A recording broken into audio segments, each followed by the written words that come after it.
Kulti cell growth workers কারখানা গেটের সামনে পানীয় জলের দাবিতে বিক্ষোভ। শুক্রবার আসানসোল পৌর নিগমের ৬২ নম্বর ওয়ার্ডের কুলটি ইন্দিরা গান্ধী কলোনির বাসিন্দারা এদিন মহিলা পুরুষ একত্রিত হয়ে কারখানা গেটের সামনে বিক্ষোভ দেখায়। বিক্ষোভকারীদের দাবি, এলাকায় প্রায় 10 দিন থেকে জলের সমস্যা রয়েছে, তাই জলের দাবিতে তারা গেটের সামনে বিক্ষোভ দেখায়। যদিও এই বিষয়ে তারা কারখানা কর্তৃপক্ষের সাথে বিষয়টি সমাধানের জন্য কথা বলেন। Green Asansol, clean Asansol.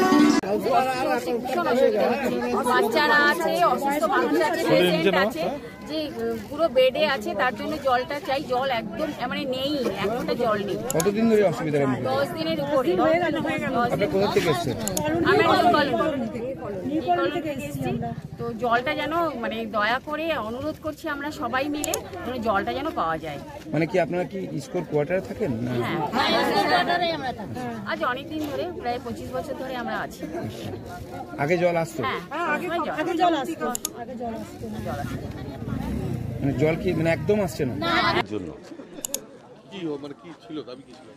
দাবি ছিল যে আমাদের জল চালু করে দেওয়া হোক। জলের খুব অসুবিধে মানুষের, যার জন্য। কতদিন থেকে অসুবিধা? আজ প্রায় 10-12 দিন। কি বললো আলোচনা বললো যে আমাদের ওখানে জল নেই, যেখান থেকে আমরা জল তুলি তার ব্যবস্থা চলছে। খুব তাড়াতাড়ি দেখি কিভাবে ব্যবস্থা করে আমরা জল দিতে পারি, সেই চেষ্টা করছি। 2-3 দিন আগেও একটা বিক্ষোভ হয়েছে, সেই ক্ষেত্রে একই কথা বলেছেন। 3-4 দিনের মধ্যে কোনো কথা হয়নি ডিবিসির সাথে?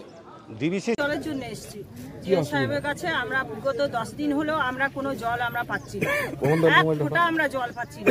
আমাদের ঘরে গেস্ট এসছে, বাচ্চা আছে, বয়স্ক আছে, আমরা হাজবেন্ডরা বাইরে কাজ করে, প্রাইভেট ফার্মে কাজ করে, তাও এখানে আমরা এমপ্লয়ার, আমাদের বাবা শ্বশুর মশাই সবাই কাজ করেছেন, কিন্তু বিগত 10 দিন ধরে আমরা কোনো এক ফোঁটা জল পাচ্ছি না। আমরা আইজি কলোনি। মানে আপনারা কি চাইছেন? আমরা চাইছি আমাদেরকে জলটা দেওয়া হোক। আপনারা 10 দিন কালে জল কোথা থেকে? আমরা কিনতে হচ্ছে আমাদের। কর্পোরেশন কি জল দিচ্ছে আপনাদের? হ্যাঁ, ট্যাঙ্কার আসছে, কিন্তু ওইটা তো হচ্ছে না, আমরা পাচ্ছি না। না, আমরা এসছি আজকে অসুবিধার জন্যই। যখন আমরা কতদিন জল কিনবো? কি বললো এখন? কিছু কথা হলো না, এখন হয়নি, আমরা যাবো ভেতরে। আপনার নাম? আমাদের উমা মুখার্জি।